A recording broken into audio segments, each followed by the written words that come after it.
Live at present Osho டாக்கில் நம்ம இன்றைக்கி பார்க்குறது, அதாவது இக்கணத்தில் வாழுங்கள் அப்படிங்கிற இடத்துல இருந்து போர்க்காலத்தில் இந்த நேரத்தில் நம்ம என்ன செய்கிறோன்னா அன்பை பற்றி பேசிகிட்டு இருக்கிறோம். இந்த அன்புங்கிறது வெளியேருந்து நமக்கு கற்றுத்தர வேணும் அப்படின்னு நம்ம சொல்கிறோம். பகவத்கீதை, அதாவது 5000 ஆண்டுகளுக்கு முன்னால் நம்ம பூமியில் மகாபாரத போர் நடந்தப்போ கிருஷ்ணன் அர்ஜுனனுக்கு ஒரு பகவத்கீதையை தர்றார். எதற்காக தரான்னு சொன்னோம்னா, அவன் தயங்குறான். எதிராளி நிற்கிறவங்க எல்லாருமே என்னுடைய உறவினர்கள், நான் எப்படி உங்களை அழிக்கிறது, என்னால் போர் செய்ய முடியாது அப்படின்னு மறுக்கிற இடத்துல நீ சத்தியத்தையும் நீதியும் காப்பாற்றுறதுக்காக போர் செய்யணும். அந்த போர் சத்தியத்தையும் நீதியும் காப்பாற்றுறதுக்காக நடந்த போர். போருங்கிறது அந்த மாதிரி ஒரு சூழ்நிலை நடக்கணும். ஏன்னு சொன்னால், சூதாட்டத்தில் நாட்டை இழந்துடுறான் தர்மன். மனைவியையும் சூதாட்டத்தில் சபைக்கு கொண்டு வர்ற சூழ்நிலை வந்துடுறான்.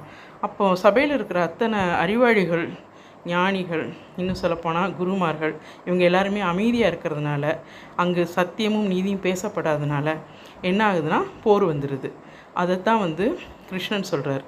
அங்கே அந்தந்த இடத்துல அக்கணத்தில் அவங்க சத்தியத்தையும் நீதியும் பேசாமல் ஏதோ ஒரு காரணத்திற்காக அவங்க அமைதியாக இருந்ததுனால தான் இந்த போர் வந்திருக்கு. இந்த போர் அவங்களுடைய ஆன்மாவை அழிக்கவே அழிக்காது, அவங்க உடம்பை தான் அழிக்கும். அதனால் நீ ஆன்மாவை காப்பாற்ற வேண்டும் என்றால் சத்தியத்தையும் நீதியும் காப்பாற்ற வேண்டும் அப்படின்னு தான் அந்த போர் நடந்துச்சு. அங்கே எப்படி இது அன்பாகும் அப்படின்னு சொன்னோம்னா, ஒரு உயிரை கொல்றது தப்பு அப்படின்னு அர்ஜுன் நினைக்கிற இடத்துல உயிரை ஏன் கொல்கிறோம், ஏன் கொல்ல வேண்டிய அவசியம் வருது, நீதியும் சத்தியம் காக்கப்படாத இடத்துல ஒரு உயிர் அழிவது என்பது பெரிய விஷயம் இல்லை. ஆனால் இப்போ இந்த சூழ்நிலையில் ஈரானில் ஒரு 168 குழந்தைங்க மேலே பாம்பு போட்டு அழிச்சிட்டாங்க. அந்த ஊர் எப்படி இருக்குதுன்னு சொன்னோம்னா, ஒரு பெண் இசைக்கருவியோடு அந்த இடத்துக்கு போகிறாங்க. எந்த இடத்துக்குன்னா, இனிமேல் நாங்கள் குண்டு போடுவோன்னு சொல்கிற இடத்துக்கு. ஆனால் எந்த விதமான சலனமும் இல்லாமல் ஒரு கோயில் வளாகத்தில் கடவுளுக்கு முன்னாடி ஒரு கருவியை மீட்டுற அந்த ஒரு அமைதியோடு அவங்க அந்த இசைக்கருவியை மீட்டுறாங்க. ஒரு போர் நடக்கிற இடத்துல எங்கிட்ட இந்த ஆயுதங்கள்லாம் இருக்குது அப்படின்னு சொல்லி தான் நம்ம பார்த்துருக்குறோம். ஆனால் இங்கே எந்த ஆயுதமும் இல்லாமல் ஒரு அன்பு, இந்த அன்பு எப்படின்னு சொன்னால், என்னுடைய மக்கள் எப்படி இருக்கிறாங்க, நாங்கள் சத்தியத்தையும் நீதியும் அதை நம்பி வாழ்கிற ஒரு ஜீவன்கள், எங்களுக்கு இந்த பிரபஞ்சம்தான் அன்பு செய்யணும் அப்படிங்கிற ஒரு அமைதியான ஒரு தோற்றம்.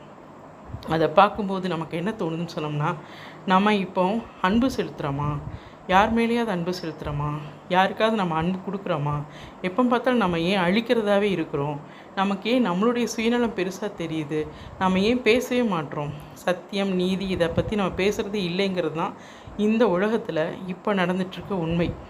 இப்போ ஒரு கேக் வெட்டினா கூட பட்டாக்கத்தி தூக்குறாங்க, கேட்டால் அதான் வீரங்கிறாங்க. ஆனால் வீரங்கிறது எப்படின்னா பயமற்ற தன்மை.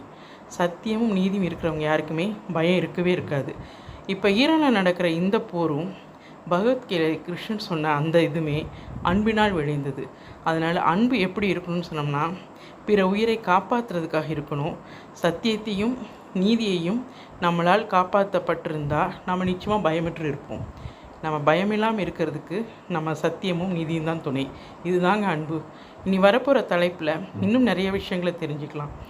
நாம் ஒவ்வொரு விஷயம் கற்றுக்கிட்டா தான் நம்ம அடுத்தவங்களுக்கு சொல்லிக் கொடுக்க முடியும்.